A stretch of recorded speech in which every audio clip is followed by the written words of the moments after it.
Yo, what's going on? It's Trevor Silver And it's your co-host, Aaliyah Arab-Smith. And we're here with a special guest, formerly Cinera States. And now known as Dr. Cinera Cartwright. And before we get into it, you guys already know the routine. We got to give a special shout out to Shift Key Labs for their ongoing collaboration and their support. Yeah, shout out Shift Key Labs and shout out the doctor in the building. What's up, Cinera? Thank you for being here. It's a pleasure having you. I'm happy to be here. Thank you for inviting me. Yes, thanks for showing up. Yeah. So maybe we can start with just a little rundown of yourself, who you are, where you're from, your community ties, and all that good stuff. Sure. So you already introduced me. My name is Cinera, formerly States, now Dr. Cinera Cartwright. So I'm originally from Windsor, Ontario, or actually I was born in Mississauga, Ontario, but grew up in Windsor, Ontario. But I have familial roots here in Nova Scotia. So my mom was from North Preston, and my dad is from Windsor, Nova Scotia. So I've always known here to be down home. I used to come here for the summer, spend time with my cousins, my grandparents, my aunts, my uncles. And then starting in university for undergrad, I decided to move here to go to Dalhousie. And so at Dalhousie, I studied biology and psychology. And then I applied for medical school, and I continued on and did medical school here at Dalhousie. And then I went on to do residency training or specialty training in psychiatry. And now I'm working as a psychiatrist here in the city. Great. Perfect. So, yeah, all of us have a parent from North Preston. Shout out North Preston. Yes. So from Windsor, is that parent from a Black community in Windsor? Yes. Okay. My dad grew up on Pontic Road in Windsor, Nova Scotia. Awesome. Yes. So was it like when you come here for the summers, because I know a lot of my family used to come for the summers. We used to always go up home for summers. Was it like a mix of like you hanging in Windsor and North Preston for the summers? Yes. So most of my time would be in North Preston at my grandmother's house. But we'd always do like a few weeks in the valley in Windsor with my other grandmother, my dad's mom. Or we'd go up and visit her periodically throughout the time. But the majority of the time was usually up home in North Preston. And the States is the... States is the Windsor name. And then... Up home, so my mom's maiden name was Simmons. Okay, shout out to Simmons. my grandfather's father was a Simmons, so we probably related somehow. Probably. I'm related to pretty much everyone up home. Yeah. And my grandmother's maiden name was Downey. Okay. And so... Downey. My grandmother's name is Downey. Okay, so we're related both sides. Yeah, definitely. And All we're family, related. We all up home people related. Yeah. Shout out up home. So maybe a question on that. So what was the differences, I feel like, just out of curiosity, with the different communities comparing Windsor to North Preston and your relations there and the stuff that you would do? That's a good question because it's something I haven't really thought about. No one's ever asked me that before. And I think just I know more about up home, like North Preston, because that's where I spent most of my time in the summers. But when I went to Windsor, Nova Scotia, like what I find is that the Black community here in Nova Scotia, where there's so much similarities, so I felt like it always felt at home when I went to Windsor. But I'm not as familiar with Windsor as I could say I am up home. Like I know more people up home compared to my family on the Windsor side. Yeah, up home, poppin'. Windsor it's the largest Black community in Canada. So like when you think about a lot of the people and a lot of the memories that I have, even like the people from North Preston, it's like very prideful. You know what I mean? It's like we're from North Preston. This is where we're from. What about like to add on to what she was saying? Like in Windsor, was it like blueberry picking and all that stuff that you do in the country? Was it similar to up home in that aspect, or? There probably is blueberry picking. But I don't want to do the picking. I didn't do any blueberry picking. I did blueberry picking in East Preston, though. Okay. So I have family in East Preston, too. Okay. Oh, yeah, So you can't forget about the East Preston people, you know. Feel some type of way. But, yeah. Like, what I remember about my time in Windsor, Nova Scotia, was, like, I remember having family reunions. And like all the family coming together on Pontic Road, and like I remember those days. And like my nan didn't live too far down from the lake, so I remember like going down there with my cousins and that sort of thing. Up home, like my memories of being up home. I remember my grandfather, and he had this big pit bull that would try to bite me every summer when I was little. My little cousins, or my older cousins, sorry, I'm the youngest in my family. So whenever I'd come down for the summer, they'd get me to ask my grandfather to take us out for ice cream or go places because they knew he'd say yes. Yeah. And I remember one time my granddad, he only said yes to take me, and he left all the other kids home. Oh, that's cold. That's so cold. And I had another fond memory I have from up home is my 7th birthday party was up home at my Nana's house, Onita Simmons. There you go. Shout him out. Shout him out. Yes.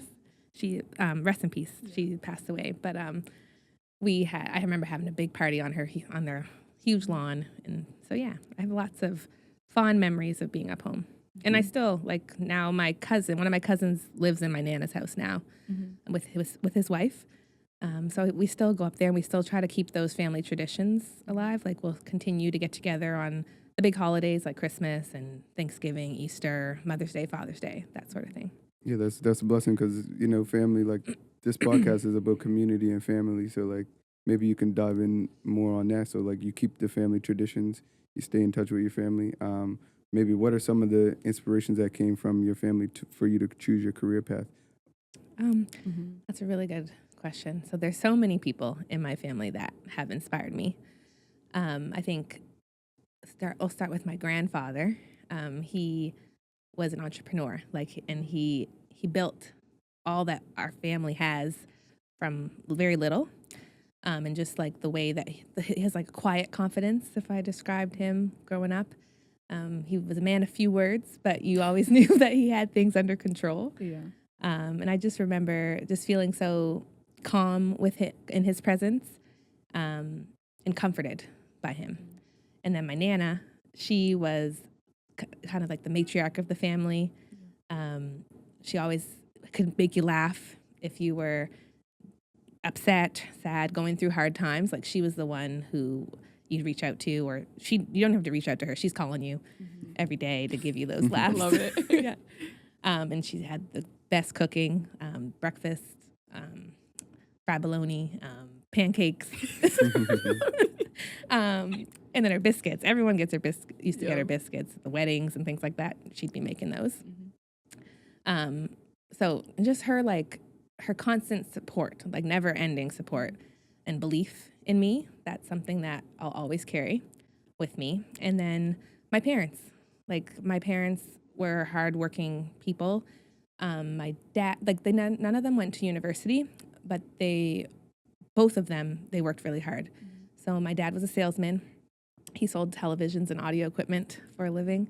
My mom, she initially went to college for data entry, but then she decided to be a personal care worker, or personal support worker. PSW is what they call them in Ontario. So she worked at a nursing home. And just watching them working hard to support my brother and I, they never had much growing up, but me and my brother never really knew that. Actually, I shouldn't speak for my brother. He probably knew a little bit more than me because he's older than me. He's 8 years older. But I never knew. Even though they were struggling, and we lived in a subsidized housing community. But I never ever felt like they were struggling to make ends meet. I remember my brother, when he wanted to do hockey, and hockey's a very expensive sport to do. My parents didn't have money to afford it, but they managed to figure it out for him. And there were some days where they didn't have enough money to They didn't have enough money to afford the cab to get him to his hockey games, but him and my dad and my brother would walk to the hockey games. Wow. So those sort of sacrifices that they'd make to make sure that we got in the activities that we wanted to do, and they were able to foster all of our interests. I still remember those sacrifices, and I don't think I appreciated it back then, but now looking back, I do. And I remember there'd be times where I'd ask my dad, "Are you guys going to hockey today?" And then they'd be like, "Yeah." I'm like, "Are you walking or are you taking the cab?" And he's like, "We got a cab money today." So I'd be like, "Okay, I'm going." So I'd only go on the days that we had a cab or we would take the bus. And then sometimes he'd say, "I can get you a hot chocolate or French fries." sorry, I'm going on a tangent, but Love this it. is more to say. So like my parents always supported me, and I guess I'll tell a little bit about what made me want to do medicine. So when I was 6 years old, my mom took me to see a pediatrician, and they were a Black woman. And it was the first time that I was able to like see that as an option for me, because I never really thought about that as a career, because I didn't know anyone who was a doctor who looked like me. And so I can't say when I was 6 years old I decided I was going to be a doctor, but that was when the first time I remember like this is what I can see myself doing. And then as I got older and it's time to apply for universities and thinking about moving down to Nova Scotia, I thought about my parents and the financial challenges that they've had and how we were going to make that work. And I just remember my dad sitting me down and saying, don't let your financial situation limit what you want or the dreams that you have for yourself. And it was really him saying that to me that gave me that, like allowed me to feel less guilty, or like gave me that push to do it, even though it might be a sacrifice for my parents. It very much was a sacrifice for my parents and for me. But we made it work. And it's that upbringing and that support that they provided for me that really allowed me to go forward and move towards this goal that I've had for myself. Yeah, that's like really powerful. Like him saying that to you, like I could think my own self or anyone, like a parent saying that to them, because you know when you get out of high school, you think, okay, I'm gonna go do whatever I want to do, but you do put a limit on yourself and what you can do based on your financial situation, where you come from, all that type of stuff. But if you have someone that tells you like, you know, you can do whatever you want to do, don't think about that stuff. It kind of frees you to where like the sky is the limit, versus like some people like there's a limit that they put on their mind. So like when your dad's like basically open up the world for you, I feel like that's powerful. Yeah, exactly. I definitely resonate with that as well in terms of like the sacrifices that your parents will do for you. For those of you that don't know, I'm on the medical path right now, and just hearing this is really inspiring because, yeah, I relate to that. They sacrifice a lot and they're supportive. Like they don't make it feel like, even though, like you said, that financial burden is going to be a thing, they don't make that feel like it's a limitation to me achieving what I can academically. So it keeps me like motivated to keep going and to pursue the goals. So yeah, exactly. And yeah, the- and there's No, go ahead. and there's so much like other things that are gonna limit you, like your negative thoughts and comparing yourself to others. There's so many other things that are going to limit you to allow something like finances. I think that's just something that we shouldn't be limiting ourselves for. So I really appreciated my dad telling me that, because that was one thing that was holding me back. And I don't want to burden my parents. I don't want to make things harder after, like, by the time I got to that age, like high school, university, they had started to do better financially. But I didn't want to be the person to make it go back. Right. So I think just having, and I try to tell people all the time, like there's scholarships out there. There are ways to get the money. If you decide to go to medical school, there's banks will be giving you lines of credit. There's obviously don't spend it. put myself deep into credit. But use it wisely. Yeah. But it shouldn't be a limitation. There are ways to achieve your dreams. So this would probably be a question for both of you guys in terms of like your parents instilling and giving you guys the push. How much of that motivates you to like make them proud? Can you answer that one? Well, a lot of that.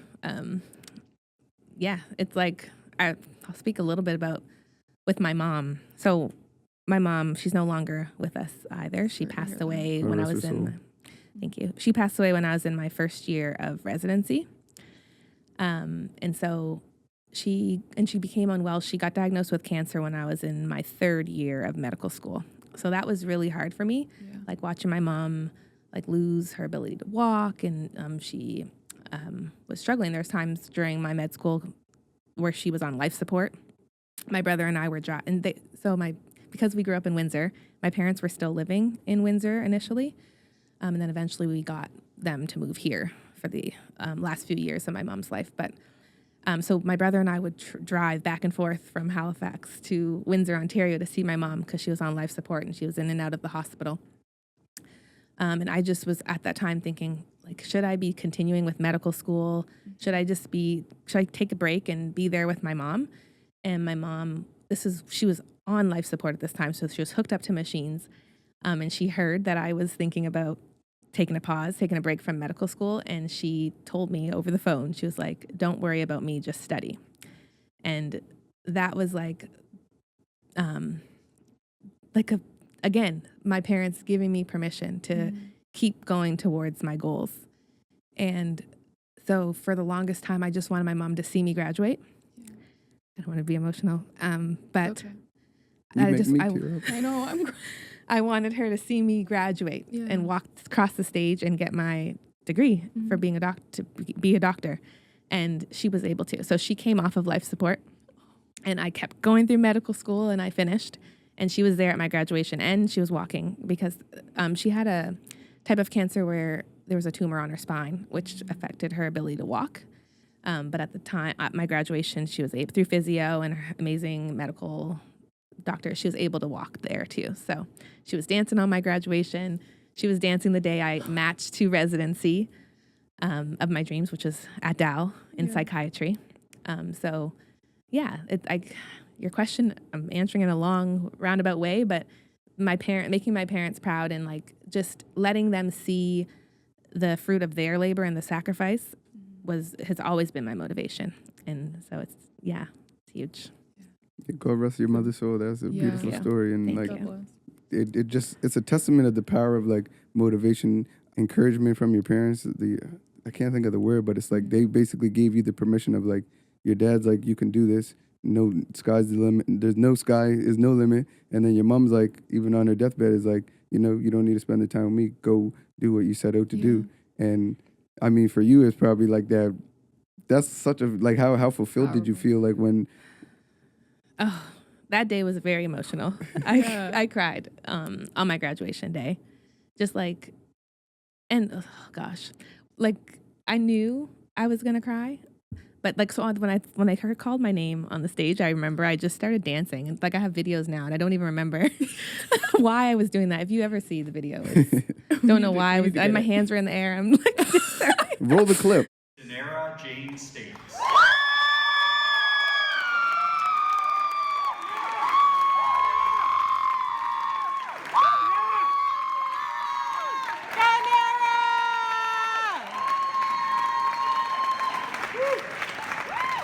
Is there a doctor in the house? What's there? Did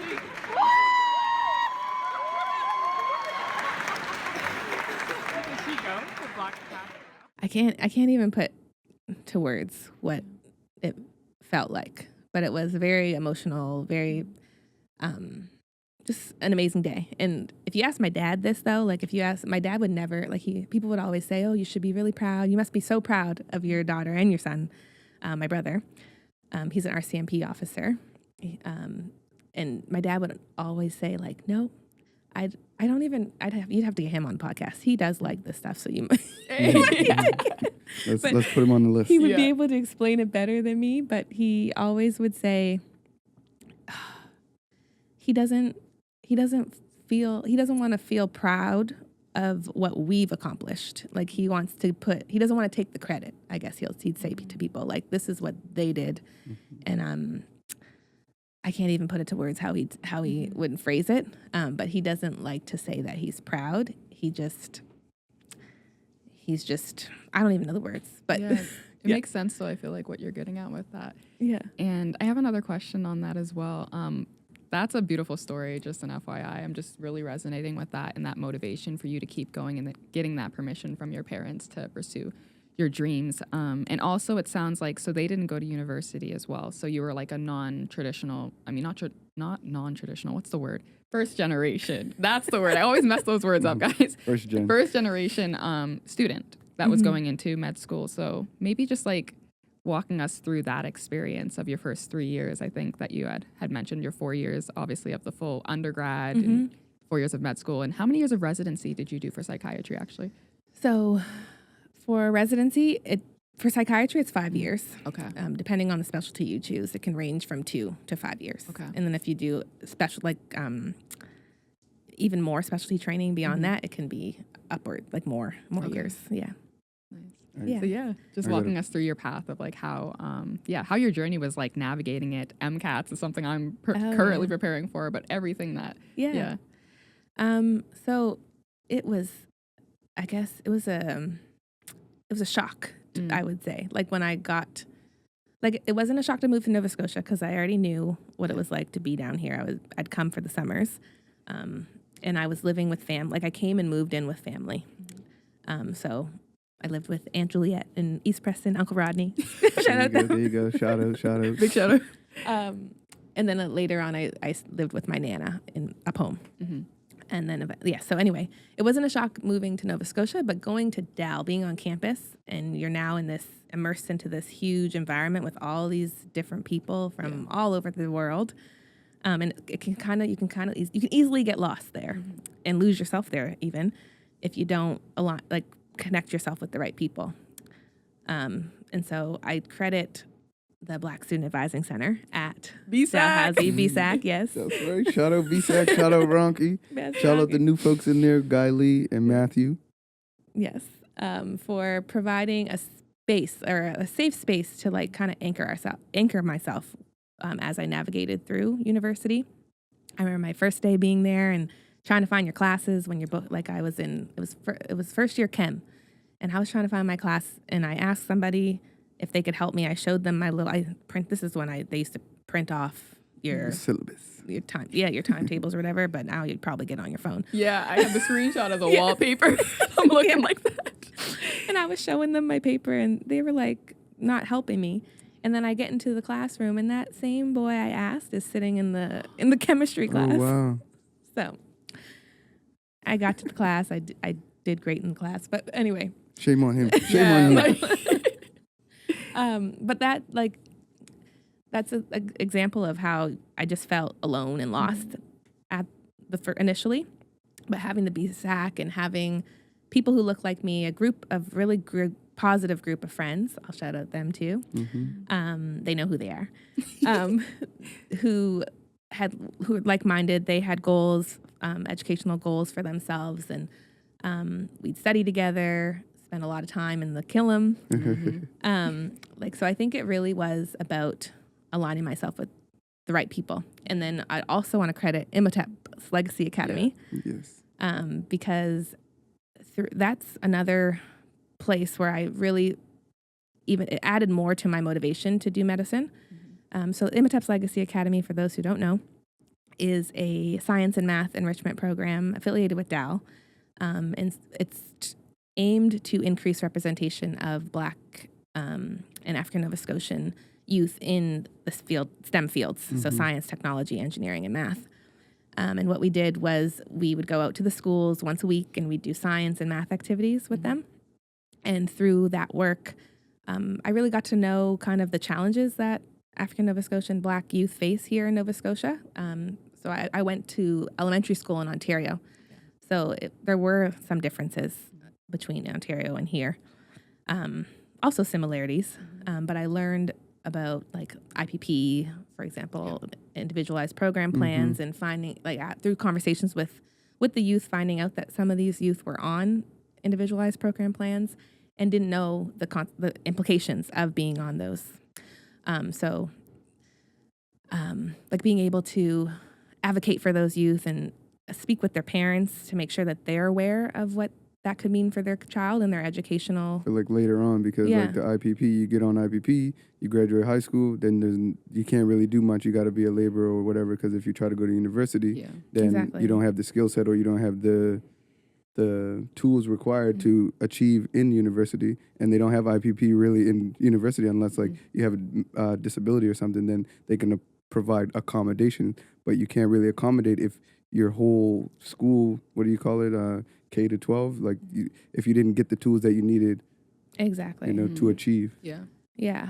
So exactly. So through that, I was able to help a few kids get off of IPP before they went to high school, so that their options would be opened, so that they could go to university, they could go to college, whatever they decided they wanted to do. Because what I was finding is we were doing the science and math activities with them. We didn't change our curriculum. Like, we didn't modify it. We were doing their grade level, and they were able to do it with us. So if they can do it with us and then they're telling me that they're on an IPP, it makes me question, like, why are you actually on the IPP? Because you can do this. Yeah, because it could be like one bad year that the student has. Then it's like, oh, the file, all the teachers get is the file. Then they use the file to be like, to create the child, I guess. Because like really, there's a study that says like they did this study where they took these students that were the bad students, they took the good students, and they told the teacher that the good students were the bad students and the bad students were the good students, and then the bad students turned into good students based off the expectations from the teacher.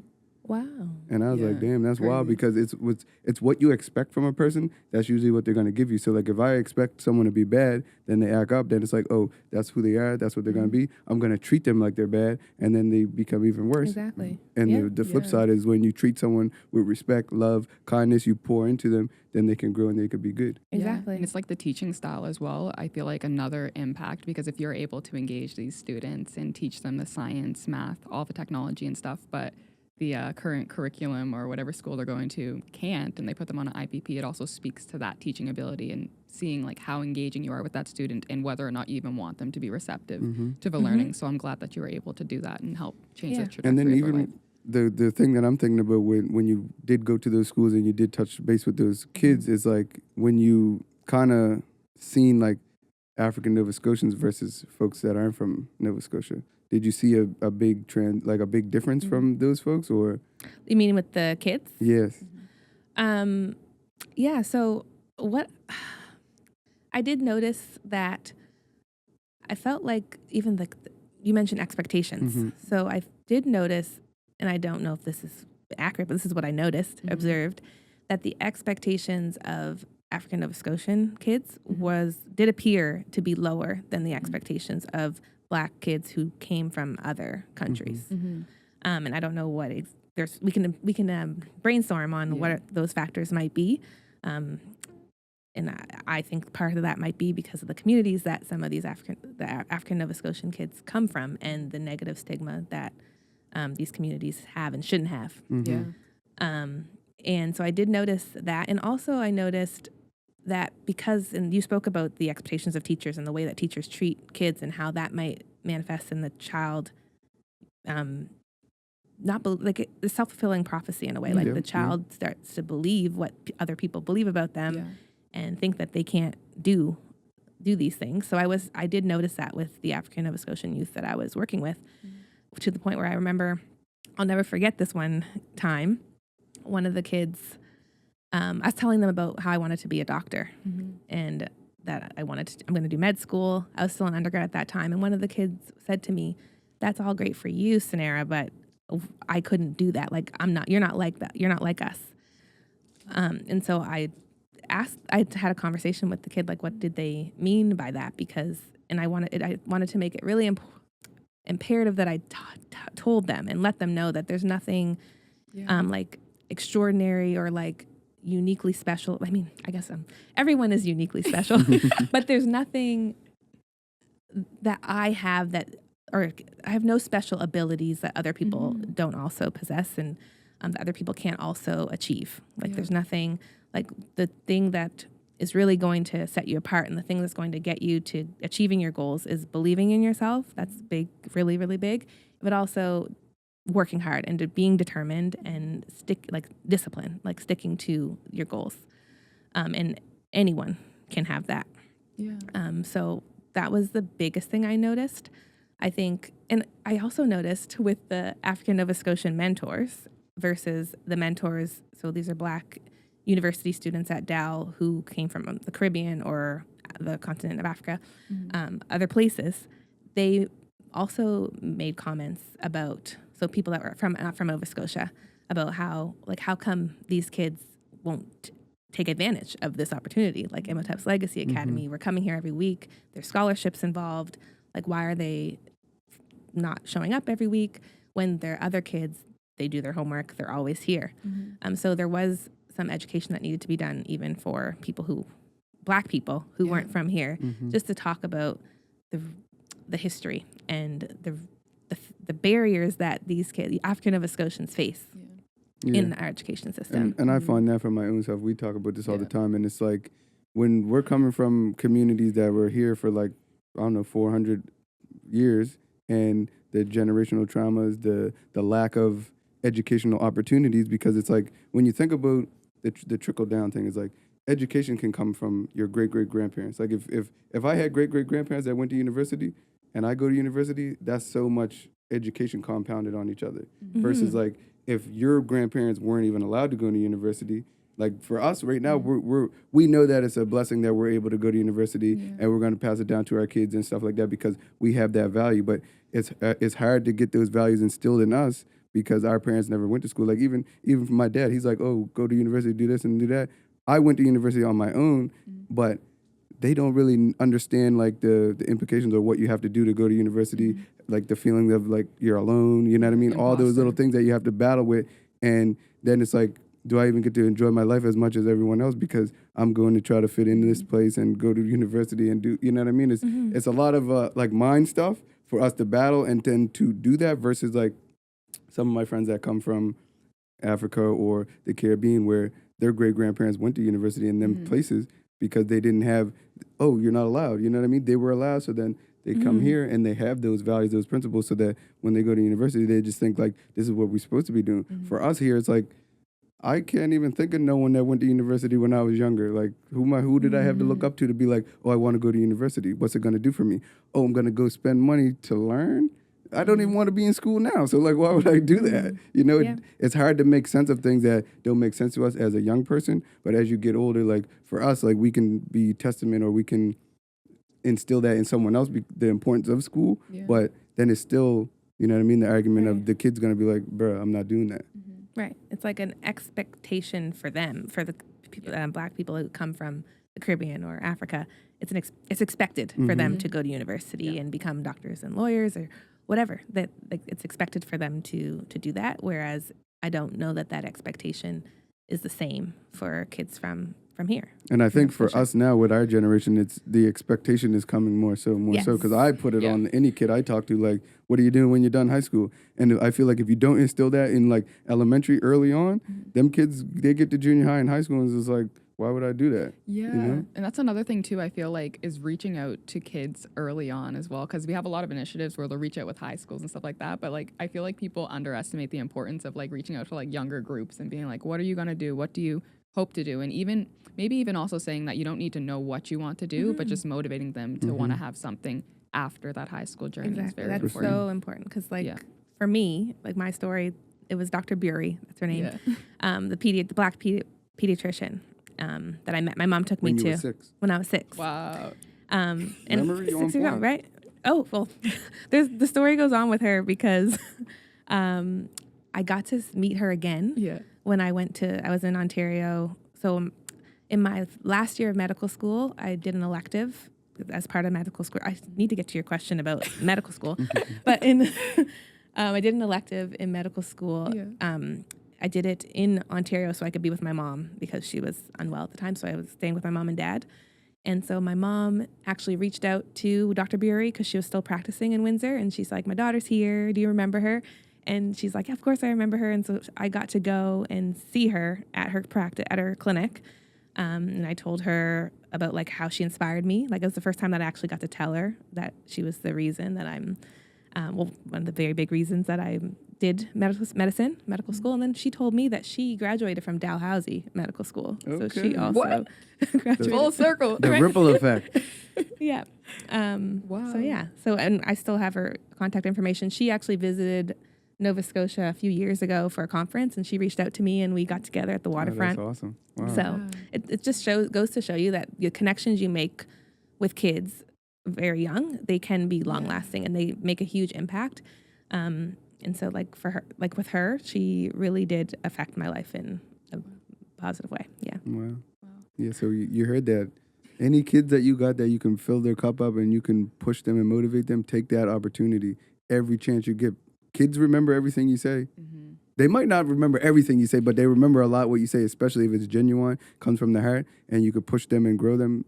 Please do. And they remember how you made them feel. I was is the gonna say, big- Maya yeah, Angelou. that's as a kid. Like sometimes I remember what people say, but how you made me feel is something that really sticks Yes. to me. Which I feel like with your case is definitely what stuck Yeah. by So you. one thing I want to ask you about your mom, God rest her soul, now is the way I operate is like when my friends pass away or family members pass away, I feel like they're with me.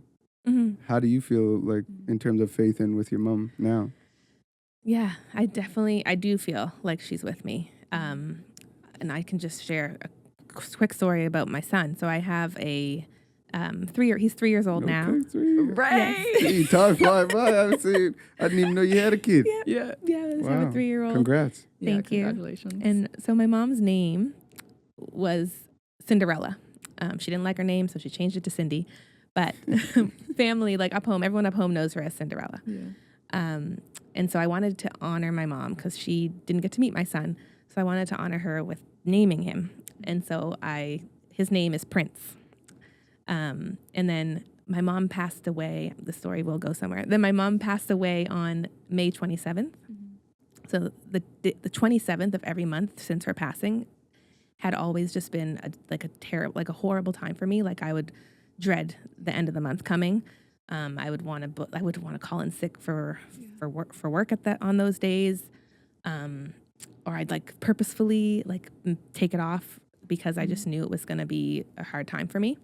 My mood would change; it would be lower at the end of the month, and then I got pregnant with my son, and he was due in January, but he came on December 27th. So he came on the 27th of the month. Okay. And so after my son's birth, every month now, instead of it being this time where I'm like gloomy and sad and not wanting to celebrate or do anything, it became his milestone, like his monthly milestone. So I wanted to get his photo and celebrate him, like aging and just growing and thriving.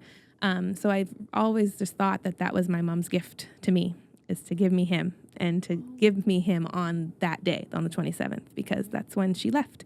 And there's so many ways she's with me. When I'm tucking him in at night, I have a picture of her in my son's room. And sometimes, random time, a few weeks ago, he said, "Good night, Gma." That's what he never met her, but that's what my niece and nephew called my mom because they met her. And so I show him her, and I said, "This is your Gma." And he said, "Good night, Gma," just randomly. And I cried. I just gave him a hug, and he didn't know I cried. But those things just I don't know. In those moments, I just feel her presence, and I just feel that she's there with me.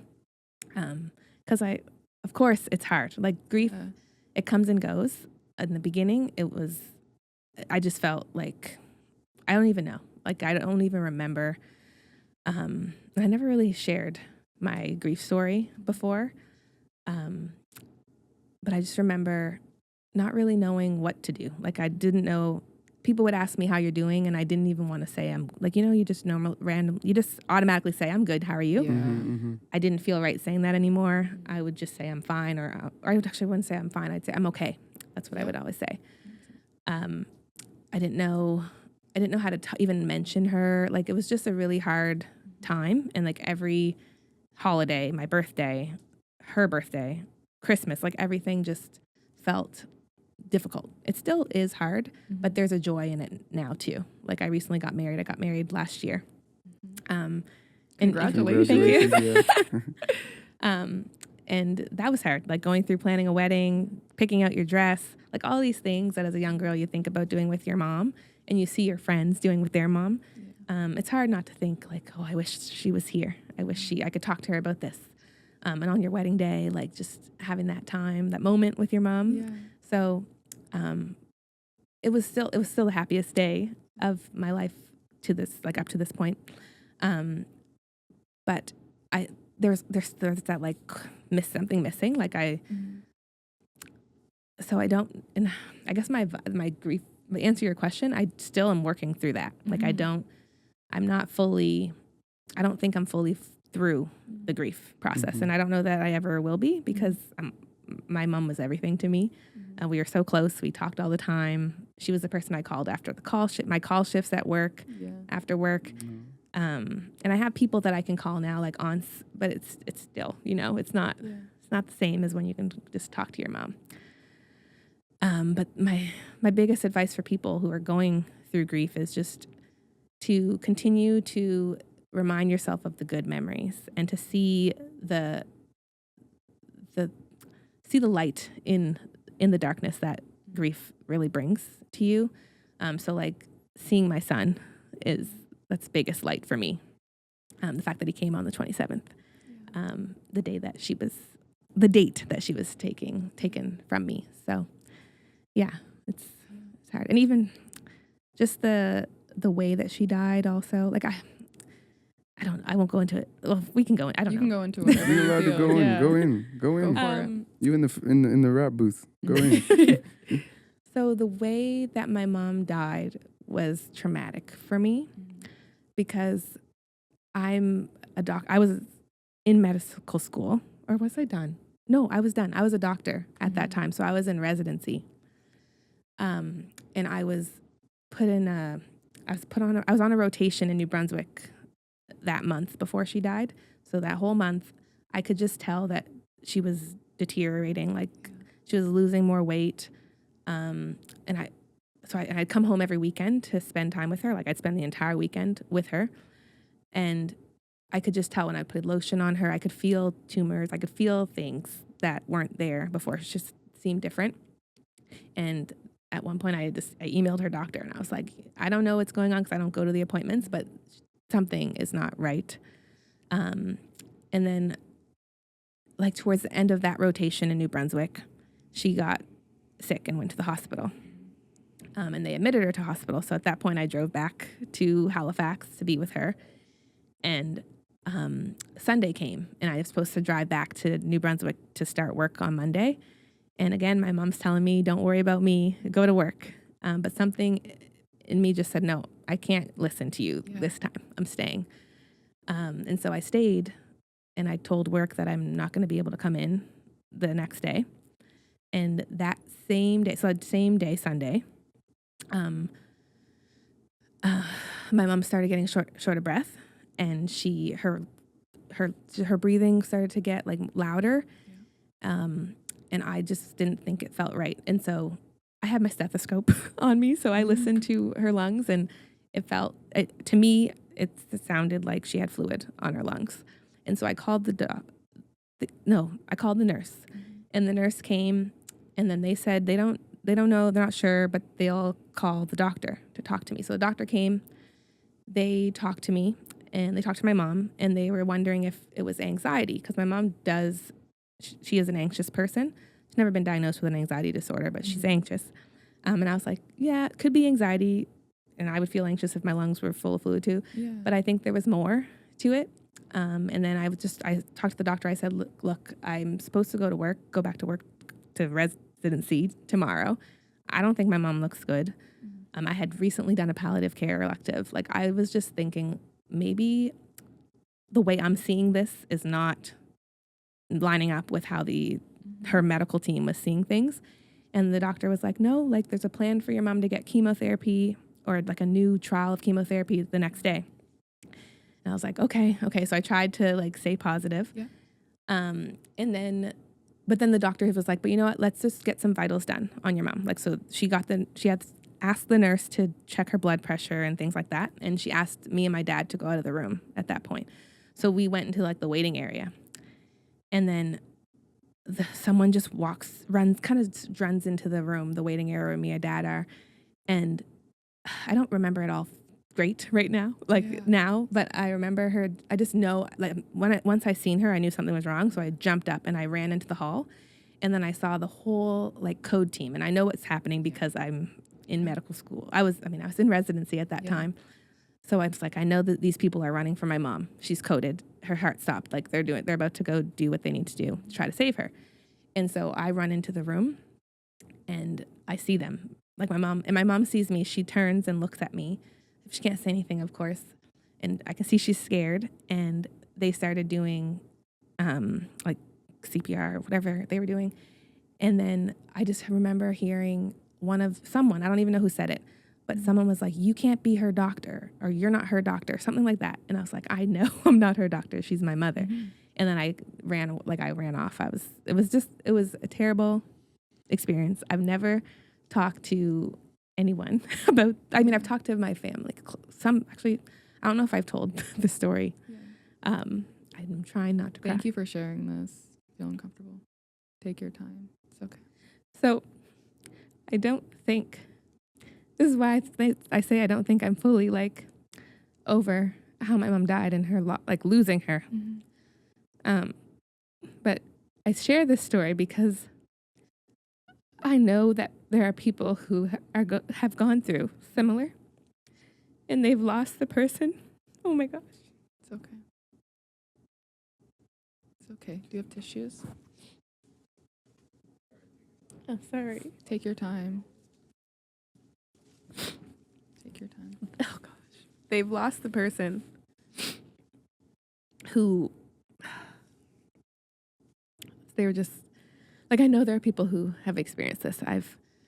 Some of my friends have experienced this, and I just share this story so that people know that they're not alone, and that it's okay to admit that it's hard. Mm-hmm. And it's okay to admit that you're still not okay all the time. Mm-hmm. And I probably need to get grief counseling. And I actually did try grief counseling before, but because I was in a residency for psychiatry, the counselor kept saying, "Oh, well, you should know this because you know this, right?" And so, I didn't go back. But yeah, I don't know where I was going with that. I wasn't even planning to do that. Thank you for sharing that, though. Yeah, That's very important. And I really like how you also emphasize like the ongoing process of grief, how you don't rush it, and you didn't rush it, and you're continuing to go through and experience that. I think a lot of people need that reminder because in this fast-paced world where everything's just going, you feel like you have to do this and that. You really need to take that time to think to yourself and resonate and heal. And I just love how you emphasize the ongoingness about that. That's very powerful. Yeah, I agree. Because it's like, if you don't accept it, then how can you get through it, you know? And you're accepting it. You're sharing the story with us. And I find even for my own self, when it comes to grief, it's like, when I share it, then I can like internalize it too. Like if someone's like the soundboard to listen to me talk, then it allows me to heal. Like without me, like I can't heal myself really, but if I got someone else that can listen and that can be my soundboard or what have you, it allows me to, heal more so. And sometimes you think you're healed and then something will come up or some kind of conversation will come up and you're just like, I thought I was over this. Or a question that will like trigger it or a conversation and stuff. So yeah, definitely getting it off your chest as well. It sounds like it's something that you've been holding dear to heart for quite a long time. Yeah. And I just want people to know that it's okay to not be, like there's no pressure or rush of when, there's no guidelines or deadline of when you need to be over something. But it's better to acknowledge it and to acknowledge the feelings that you have than to hold them down, because that's when things become problems and difficulties because they might manifest in other ways. And the saying is like you can't reveal or you can't heal what you don't reveal. But like being real with yourself is often like the cure to a lot of things. Yeah, definitely. And I know you mentioned that your son was your light, so finding the light in the situation. What are some other things that help you through your grieving process? I know you recently got married as well, and just maybe speaking to those things. Yeah, so my husband, he's been amazing because he's been there through everything, like all the ups and downs, through the journey with my mom and her illness. So him for sure, even just getting through residency and writing my licensing exams, and him taking care of our son and my stepkids too. So my husband has two kids from a previous relationship. So he really supported me in that way too. And so and my stepkids too, they're a light in my life because them accepting me as a bonus parent. And before my son came along, I didn't have children of my own. And so being able to have a mother-child bond with kids, with someone, that was really helpful for me because I had lost my mom, and I dreamt of having that relationship that my mom had for me and providing that love and support that my mom provided for me. So them accepting me and accepting that love that I'm trying to give to them. They have their mom too, and never would try to replace her. But yeah, they bring a lot of joy to my life too. And then my family, my brother has I have 3 nieces. I have 2 nephews, 1 niece now. So them, my dad, all my family, because they lost my mom too. So having those people who understand what that feels like. People randomly still will send me pictures of my mom. Like even work actually brings light because through my work, I'm the clinical lead for a Transcultural Psychiatry Program here through Nova Scotia Health. And so I work with people, with people from marginalized communities, equity deserving groups. So that includes Indigenous, Black, Newcomers, and people experiencing homelessness as well. But through my work working with African Nova Scotians and Black patients, I actually have met people who knew my mom, or they knew of my mom, or so they'll say to me, "Oh, you look so much like your mother," and that brings me. Obviously, I feel so proud when people say I look like my mom. And then one woman said she went to school with my mom, and she actually pulled up a picture of my mom at the appointment, I was like, oh my gosh. So I got to see my mom when she was I don't know what grade she was in, but she was younger. Oh, wow. So there's always ways that she comes up for me in everything, in personal life, work life. So yeah, I can't remember what the original question was. What was it? I can't even remember either, but that was a beautiful answer. Yes. No, 100%. Oh, I remember. You asked me what are the things that bring light. What other, or maybe you asked about the light. What are the other ways that light comes into my life? So yeah, it's beautiful. And also just doing the work that I do. So psychiatry. One thing I will say is through my mom's illness. So in medical school, what drew me to psychiatry was the time that my mom was on life support. I was on I don't know if it was surgery or pediatrics or obsgyn. It was one of those. But during those rotations, I just couldn't find I couldn't put myself in the zone, I guess I could say. I wasn't there. I was detached. I remember, I think it was obsgyn. I remember watching a birth and the woman was in pain and I wanted to reach out and comfort her, but I just didn't feel like I could. It wouldn't be genuine. I felt like I wasn't being genuine, I think, because I was just hurting so much and worried about my mom. And I remember on breaks, I'd go to the bathroom, cry. I just didn't want to be in school at that time. That was when I was thinking maybe I should take a break. But then I got onto my psychiatry rotation. My mom was still sick. My mom was still sick in the hospital. But for some reason on that rotation, I felt like I had purpose. I felt like I was able to help people. I felt like I was I was genuine in those conversations with people. And so that was really what made me think, gee, if I can do this through the hardest time in my life, then this probably is the career for me, because this is not going to be the last hard thing in my life. But I want to make sure that whatever I choose to do, it's what I'm passionate about, one, but also it's something that I'm going to be able to do through the hardest of times. So, and I found that to be true so far. So yeah, that's the thing that brought me to psychiatry. I think that's super important. People got to do what they love to do, because like you said, I never even heard it articulated like that, but you're going to be able to do it through the hard times. People pick these jobs or pick these careers that they don't even want to do. They do it for the money. Then the hard times come and then they in shambles. It's important to be able to do what you love. If you can find what you love, or if you don't know what you love, do what you got to do right now. But on the weekend or when you got that spare time, find out what you love, because like you just said, then you'll be able to do it no matter what happens in your life. You know what I mean? Yep. Sorry. I was going to say, you could also always feel when someone is genuine, especially in healthcare. And I can't emphasize that enough.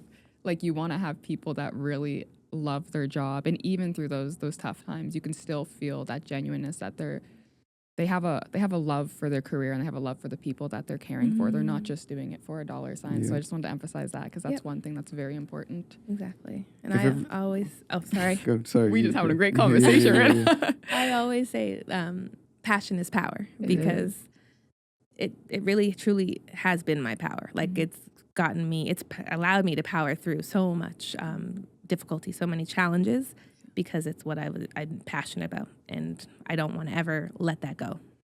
Yeah, I find it super important. Like anyone listening, please find what you love. Don't chase a dollar sign. Don't do what you think the world expects from you. Do what you actually really truly want to do. And if you don't know what you want to do, get out there and find it. Get out there and travel. Get out there and experience. Job shadow, random places. You know what I mean? It's on you to find your way. No one else can find the way for you. People can hold your hand, but like it's on you to make it happen and to find what you truly love, because then you'll be able to, grind through the hard times. And if immediately what you're doing is not what you think that is what you want to do, it's okay to take a break and go to a whole completely different discipline, whatever it may be. Just find your calling. Switch lanes, because like for me, for example, like I went to law school. The only reason why I went to university is because I wanted to be a lawyer. You looking at me, I'm not a lawyer right now. So it's like you like, and I had like a midlife crisis when I did that. Like when I was like, oh, I don't want to do this. Yeah. But looking back in retrospect, I thought I would have regrets looking forward, but looking back in retrospect, I don't got no regret. Like there's not even a regret in my body, because it's like, bro, I went to law school for a year and a half. Yeah. It's like, bro, I feel like I made it in that aspect, and I don't want to do that. Yeah. So now for me, I could always go back. Like let's say later on in life, I get bored of like designing and podcasting and whatever else I do. Hey, don't get bored of this. Well, then you could always go back. You know what I mean? So it's like follow what you think is your passion. And if that doesn't end up being your passion, like switch the lane. Like I switched the lane. Now fashion is my passion. And I love this podcast stuff because like I go from these meetings and like super energized. Like some days I can't even go to sleep because it's like I'm so energized from Wired the energy at and the night. power. Yeah, it's like what? Yeah. And I had a question for you. So I know you had mentioned the transcultural care and practice that you do. So one thing I read in a little bio was about cultural competency. And I was wondering what that means to you and how you work through cultural competency to make sure that you're ensuring that different people get the care that they need. Yes. So cultural competency it's a huge course in itself. Like we could talk about that for a long time, but in its essence, I would say cultural competency is providing care for people, when it comes to medicine, is providing care for people in a way that considers, acknowledges and appreciates their cultural background. So where they come from, their religious practices, their values, their core values, like those sorts of things, understanding their cultural traditions, their ideals around certain things like medicine, healing, all of those things, and making sure that that's at the core of how you provide your care for them, because everyone's different and we can't just assume that it's one size fits all. And the way that medical care is provided in the current system, we know is flawed. We know that there are people who slip through the cracks. There are certain groups of people who don't access our services as much for various reasons, systemic reasons, and also their own feelings of mistrust towards the system for very valid reasons. So through the Transcultural Psychiatry Program, the hope is to raise awareness to these different community groups about mental illness so that they know about it. They know where they can go to get help, and also give them the time and the space to share what they're experiencing.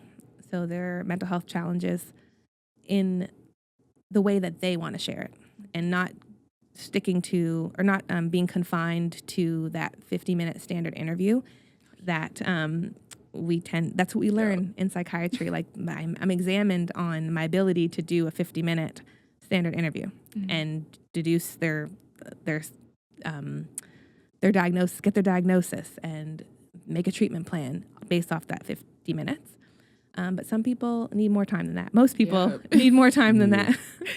And that's what I've been working to do, is really figuring out how can I better support the needs of these unique communities, and ensure that their experience with the mental health system, even though it's in psychiatry, it's a small portion of that system, but trying my best to ensure that they feel safe there, they feel heard, and they get what they need from that assessment. And when I say what they need, it's not what I think. It's not just what I think they need. I'm asking them, like, what would be helpful for you? If some people come in straight up and so they'll say, I don't want your medications. I don't trust them. I don't believe them. I think, and sometimes they'll leave and not take medication. And other times through discussion with me, they'll be like, you know what, maybe I should try medication. And they'll find that they find benefit from the medication. So just a space where people can feel comfortable and safe to learn about psychiatry, learn about mental health, and also learn about themselves. That's what I think of when. Yeah. So that's not a textbook answer, but that's a great answer. I feel it. It's like you build rapport with the person, you build the trust, and then you can give the advice, I guess. Mm-hmm. Yeah. And how do you balance, another question that comes off of that, how do you balance your values and what you think may benefit a patient with what the patient's values are and their beliefs and what they feel benefits them? How do you find that happy medium, I guess, in that situation? Yeah. That can be challenging at times, because there are times where I feel that a certain form of treatment would be better, but that's not necessarily what the patient wants. So really, I just have to remind myself that people have the right to make their own medical decisions, as long as they're well-informed decisions and they have the capacity to make those decisions. And that, I won't go all into informed consent. Yeah. And definitions of capacity and all that. But I guess, and also I have to accept and acknowledge the fact that I don't know everything either. And people, for example, Indigenous culture, practicing different practices, like there's herbal medicines and cultural practices like smudging and other things that people find significant benefit from. Who am I to say that's not, just as valid as anything that I can offer? Yeah. And then with our community, in the Black community, a lot of people, we rely heavily on our faith, and we're very faith-based communities. Yeah. And just there are people who from our community who feel or just have this sense of stigma from the community that if you're unwell, you just need to pray it away, or you need to go to church and read the Bible. And that is all fine. Those can also be helpful things, but to me, it doesn't have to be one or the other. Yeah. You can do both. But I want to have those conversations with people in a respectful way and an open way, so that they can think about it for themselves and not force them, not say you must take medication and stop praying. And that's not what I'm trying to say. You can, why not do both? Yeah. Why not take medication and what about ginger ale? let's end the ginger ale debate. Ginger ale is very good. Yes. Okay, smart when he said. I mean, No, grandma used to, when I was sick, she'd be like, drink this ginger ale, and sometimes she'll make it flat ginger ale, so it's like, this is so good for you, and I'm like, that's so. Then some of the bottles, not her bottles, but you'll read the bottles and people will be like, oh, ginger ale is good for you, but it's like there's actually no ginger in this ginger ale. Very sugar. No, but my Nana used to put it on the stove and get it warm, and then put the lemon, and she'd put real ginger in it. Yeah, that's smart. Real ginger ale, making it home. And then some lime or lemon. Or did I say lemon? And honey. Sorry. Yeah. And it would work for me. I don't know. I'm not a family doctor. So Don't take my advice for it, but it worked for us. It works for me when I have cramps. I feel that though, even the teas and stuff where you put the ginger and the same ingredients, it works. It does. Trust me. Yeah. Grandma knows. Nana knows. Exactly. Traditions and all that. So through the Transcultural Psychiatry Program, I'm working all over the place. I'm working at a number of different clinics.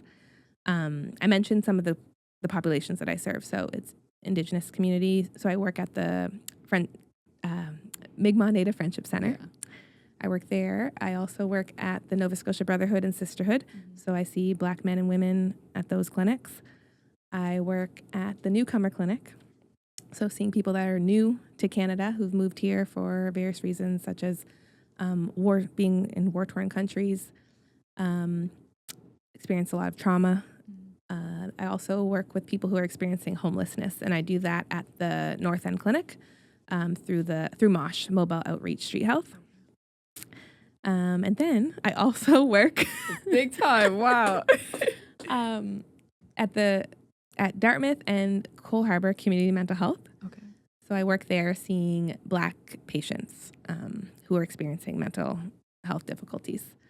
And I don't know if I probably got everything. I also, that's the main things that I do, but I also supervise residents, so medical doctors who are training in psychiatry. I supervise them through the Transcultural Psychiatry Program. So they see patients at 2 family medicine clinics in Halifax. And then I just review the cases with them and provide teaching and things like that. So It's a lot of good some are stuff. different every single day of the week. So how long have you been practicing? Since October of 2023. I didn't finish residency until officially finish residency until September 2023, but I graduated from residency in June of 2023. Awesome. I just got a random off-topic question, kind of. In terms of like post-COVID, legalization of marijuana, do you find, or from like research you may have studied, the uptick in like more patients coming through, like with the experimentation with marijuana and like shrooms and all that type of stuff? Yeah, so I did notice a change or increase in that with COVID, not just cannabis and marijuana, but also alcohol.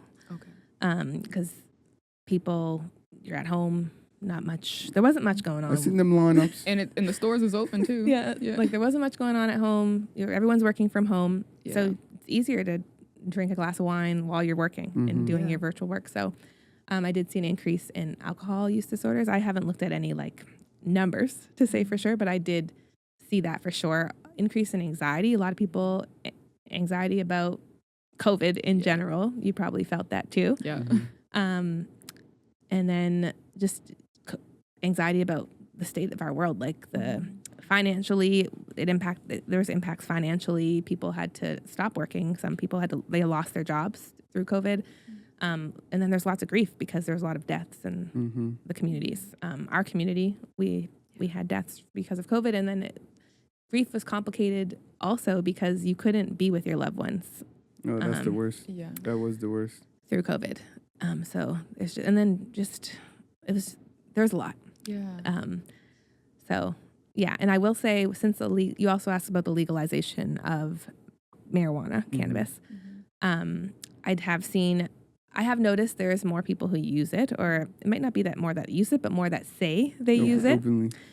And also, I want to talk about this because I think not a lot of people know about the risks of cannabis, especially in the Black community. That cannabis, people often use cannabis, and they say to me it's because it helps with sleep, or it helps them relax, gives them appetite. Be a mythbuster for them, please. However, cannabis can worsen anxiety. Okay. And also, for those who are at risk of developing psychotic disorders, so those who have a family history of psychosis or a genetic predisposition to developing psychosis, using cannabis can actually increase your risk of it becoming a full-on psychotic illness. So I don't know that everyone knows that, and people are using at a younger age now too. So it's important that our young people know that, and our community knows that as well. It's important. I'd probably say on every episode, like, I don't smoke, I don't drink, but COVID is one of my motivating things that made me not drink, because I seen those big lineups and seeing like, oh, people are getting hooked on liquor right now, and it's an essential service. So I can't go to the gym, but I can go and drink myself to death, essentially. And that was also because of, sorry to cut you, but was that because of, I've heard this thing where it was like addictions that people may have had alcoholism and they couldn't really close it, right? Because it would have been harmful to. Yeah, because there's a lineup in the morning. So like if I'm going to work, they go into the liquor store and it's because they need it or they're dependent on it. And I mean, not knocking that, it's just me, I'm staying away from those like addictive drugs that me not being on it can maybe help someone else that thinks like they have to do it. It motivates someone else too. There could be people watching that, hear that as well. And I'm going to say it on every podcast. There can be, no, exactly. There are other ways that we can manage our challenges, our stressors, other coping strategies that we can use aside from substances. Substances are one of them, and I would describe that as more of a negative coping strategy or a maladaptive coping strategy. But there are more positive ways like exercise or journaling and doing things that you're passionate about. So like art, if that's art for you, meditation, deep breathing. It's going to vary for each individual, but really just figuring out what those positive things are for you. Like trying to get to know yourself, be comfortable with yourself, because when you go out, some people feel like they need a drink. And if you go out and you feel like you need a drink, then I don't think you should be drinking. Simple. Like a or I think you should talk to someone about that. There should be like a line that you can call. Is there I was going to actually ask that as the next one. On a serious Put the line note. up on the screen. Or put the number, on the screen. Resources was one of the questions actually that came to mind for youth just in general. Obviously, we have a focus on like African, Nova Scotian, and Black youth, but who or where should they reach if they need help in regards to any type of psychiatric conditions? Good question. So I'll start with like online resources. So anxietycanada.com or CA. We'll figure that out. Google it, it'll probably be the first one. Canada. Put that on the screen too. Anxiety Canada. Lots of helpful resources about mental illness on there. There are apps on your phone that I often recommend to young people. So one of them that comes to mind is called Virtual Hope Box. And it's an app where, like, so people who are struggling with depression, maybe even having some suicidal ideation, so thoughts that life's not worth living, I recommend this app because it's a space where they can create on their phone positive things in their life, so positive memories. And then when they have those thoughts of life's not worth living, thoughts of wanting to hurt themselves, they can go to grab their phone and go to that hope box and be reminded of those positive things. And if you don't have a phone, if you don't want it on the phone, you can make an actual hope box in your house. So you can have a little shoe box or any type of box, something, and keep things like photos of family members, or if you ever got a nice card or a letter, something you're partly proud of, like put those into the box and then slide it under your bed or slide it somewhere, put it away somewhere. And then when you need it, when you're going through a really difficult time, having those negative thoughts, those thoughts are getting the better of you, you can pull out that box and look through those things, that kind of your box of light sort of thing. Beautiful idea. Yeah, I like that. The other thing for like physical, like places you can go. So there's the mobile crisis support line. So there's a phone number. Maybe we can put that up there. On the screen, here's please. a phone number. I should know the number off by heart because I use it a lot, but I don't. So there's that number. You can call, and there's a crisis service, 24/7, available to talk on the phone. They also go out and do wellness checks, so they'll meet you somewhere and talk to you as well. To get in touch with I'll talk about the Black community specifically. So if you need to see a psychiatrist, or you don't even know, but maybe you want to see a therapist, you're struggling, call the Nova Scotia Brotherhood or Sisterhood. At the Nova Scotia, there we have a clinical therapist. There's a social worker, a wellness navigator. There's a nurse that just started, community liaison person. There's a team of people who would help you figure out what you need, what services you need, and then direct you to where they feel you'd get the most help from. So there's also a family doctor. I forgot to mention the biggest, not the, shouldn't say the biggest part, but I forgot to mention Dr. Jones, Leah Jones, and Dr. Ron Milne. So yes, call the Sisterhood and Brotherhood. We can put that number up or the website, whatever, and get connected. And then through that, you could get a referral to psychiatry to see me. Also, there's a self-referral line for community mental health. You can refer yourself. You can also refer other people, or you can go to your family doctor and get a referral that way. Your family doctor can also refer to the Transcultural Psychiatry Program, so that they could see me as well. Let people know that these resources are available for them, like 100%. Like they don't have to feel like they're a burden or they're, you know what I mean? These are resources that are for you, that are, you're supposed to utilize. If you need them, take advantage of them. Yes. Definitely. They're available, and they're available now. So please reach out, because this is the reason the service was created. It was created for you. Like this was I've been talking about my passion this whole time. And that's really what I wanted from thinking back my days in Imhotep's Legacy Academy and thinking about like, how can I really give back to my community, and through what specialty would I be able to do that? And I've genuinely felt that it was through mental health. And so and I advocated for this position to be a thing for a very long time. And there was a time where I was worried that, or I didn't think that I was going to get this position, that I would have this job, or I knew I would get it eventually, but I didn't think it would happen this soon after finishing residency. So I'm just so happy that it is here. It's actually real, really happening.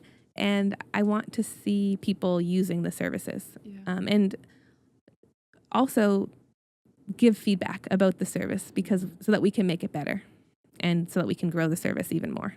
Definitely. That's great. Yeah. And one last question before you get into the one-word checkout. I'll have you can describe gosh. it this The one-word checkout? I'll try.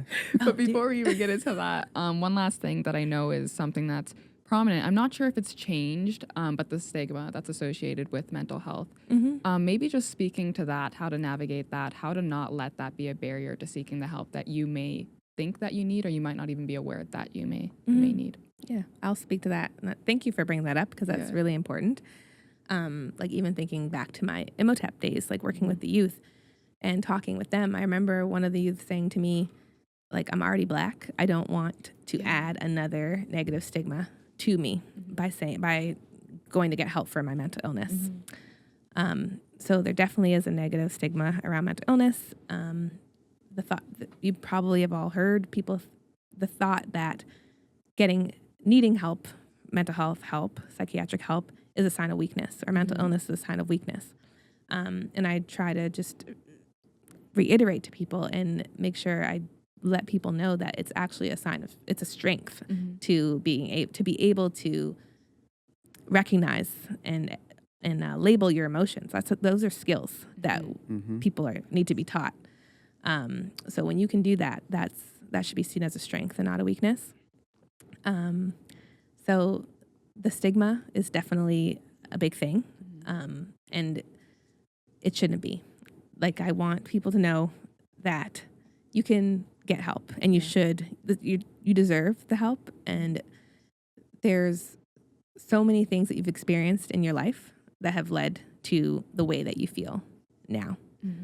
And you don't have to navigate the rest of your life on your own. There are people out there that want to help and are there to help. And it may not be a professional. It might be a friend. It might be a loved one. But the first step is to just reach out and to talk to someone, and then go from there. And I'm here if you ever feel you need me. That's right. That's right. So we talked about a lot of things on this episode. Your upbringing, your family, your career. So now we'll get to the one-word checkout. Yeah, we touched on a lot of stuff. So the one-word checkout. Oh, you're nervous about the one-word checkout. I'm trying to think, what's my one word? Because you already know about the one-word checkout. I didn't know about it. Oh, okay. But I didn't think about that since the last question. Okay. So the one-word checkout is basically every episode we do, at the end, everyone picks a word, explains what the word means to them, and it's a word like from the vibe of the conversation or how you're feeling going into the weekend because it's Feature Friday, you know? So whoever has their word first, they can go. Oh, I got mine already. You gave me the side eye because you knew I was going to have to go first. My word, I feel like, though, is permission. I feel like that's something that stuck to me throughout this whole conversation. The permission that your mother gave you to pursue your dreams and to pursue your goals, the permission your family in general has given you, and also permitting yourself to take time, I feel like was another thing that stuck to me too. Giving yourself that permission to be patient and grieve and heal. Gee, she was ready. That was a powerful one. Goodness. Gee, you ain't playing around.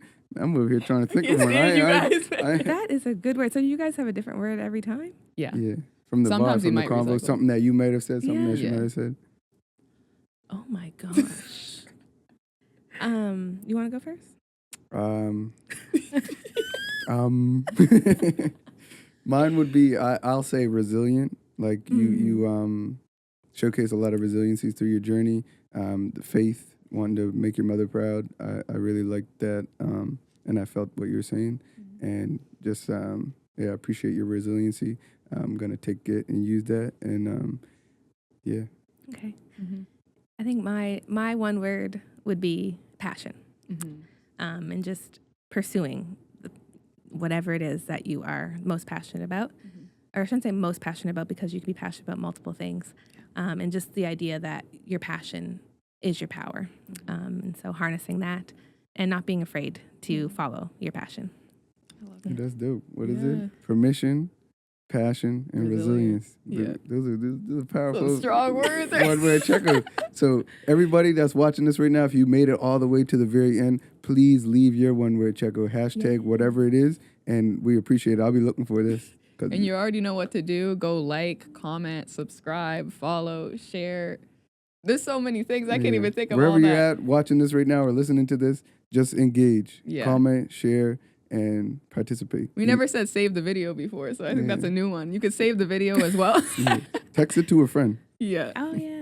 But thank you for tuning in. You already know that we have another Feature Friday that's going to be coming out the next Friday. So thanks for being here and stopping by. Yes, keep it up. Keep it locked right here, Feature Fridays. So thank you for tuning in. Thank you for listening to our Feature Friday podcast. And just wanted to make sure that you guys are connected on all platforms. So wherever you're tuning in, maybe even leave us a 5-star review. If you're watching on YouTube, hit like and subscribe.